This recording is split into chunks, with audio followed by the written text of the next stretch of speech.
Hello and welcome back to our series on videos about the Augmented Reality Sandbox. Today I want to talk about height color mapping, the way that the AR Sandbox indicates the elevation of the terrain that you're building, and it does that by assigning different colors to the different elevations. And the way this is set up is that you can see here we start with a bluish color for below sea level, and then it goes kind of to green to a vegetation phase right at sea level, then it goes to a yellowish, and then it turns brownish, reddish, and in the end it turns white to indicate like snow-capped mountains. This color map is intentionally chosen to resemble the color maps that are used in standard printed topographic maps or atlases. But in the AR Sandbox, the color map is just a text file, which means that it can be changed depending on the needs of your particular application. So I want to show what the text file looks like and what happens when you change it and how you can change it. And the text file is stored in the AR Sandbox's etc folder in the installation directory, and you can see it's just a very simple text file. And the format of the file is that you have 4 columns, and the first column is an elevation value, which is in centimeters, relative to the configured 0 level of your AR Sandbox. The 0 level is configured when you install the Sandbox as part of creating the box layout.txt file. And then the next 3 columns are the color that is to be assigned to that elevation in the red, green, blue color model. So the 000 here means that the color of complete black is assigned to an elevation of minus 12.5. And then at minus 0.75, the assigned color is 0, 120, 71, which means it is green with a little bit of blue, which means sort of an ocean color. And then you go up and you see for 25 centimeters above baseline elevation, it is 255, 255, 255, which is the maximum value for the red, green, and blue, which corresponds to a white color. So let us see how we can change this. And what I want to do is I want to insert a band of purple between the 6 and 9 centimeter elevations. So at 7.5 centimeters above baseline. So we can go in here and I can just insert a new line, and I start with the elevation that is right between those two, which would be 7.5 centimeters. And then I'm going to assign the color purple, which is 128 in red and 0 in green and 255 in blue.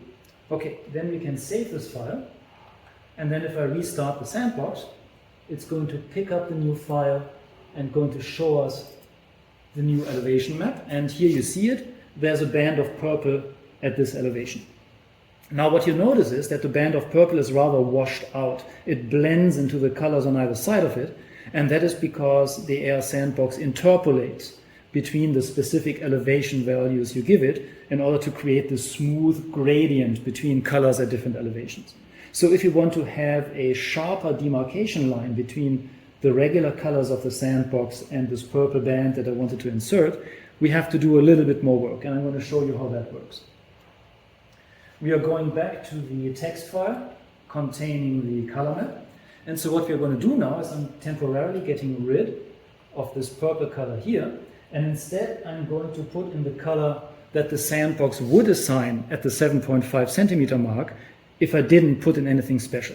And due to the way the interpolation works, the color here would be exactly halfway between the two colors on either side, because it is based on linear interpolation. So the red component would be halfway between 130 and 161, meaning it would be 145.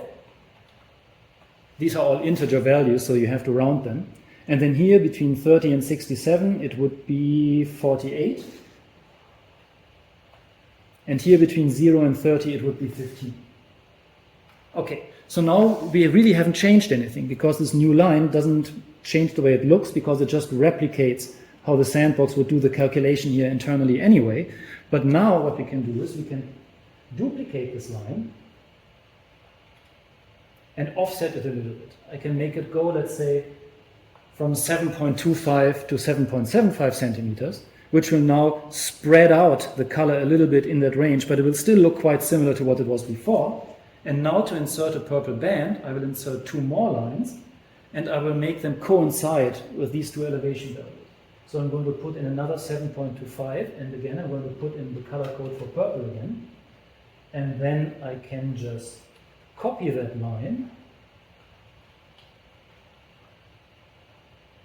and change the elevation value to 7.75 and then replicate it. So what happens here is now that between 6 and 7.25 the colors would be interpolated in a linear fashion, and then because these two lines have the same elevation, there's going to be an abrupt change in color from here to there, and then because there's no change in color between 7.25 and 7.75, the color will stay constant purple, and then there's going to be another abrupt change at the 7.75 centimeter level, going back to what the colors were there before. So I'm going to save this and then restart the sandbox, and we're going to hopefully see the result, unless I made a mistake. And there it is. We have a wonderfully sharply demarcated purple line, plus minus 0.25 centimeters above and below the 7.5 centimeter elevation level. And so this is just one example how you can manipulate the color map to show specific features that you want to point out, and to just essentially change the colors arbitrarily. If you don't want the low colors to be blue, you can just put in whatever you want. It is fairly straightforward to do. Thank you for watching, and see you in the next video in the series.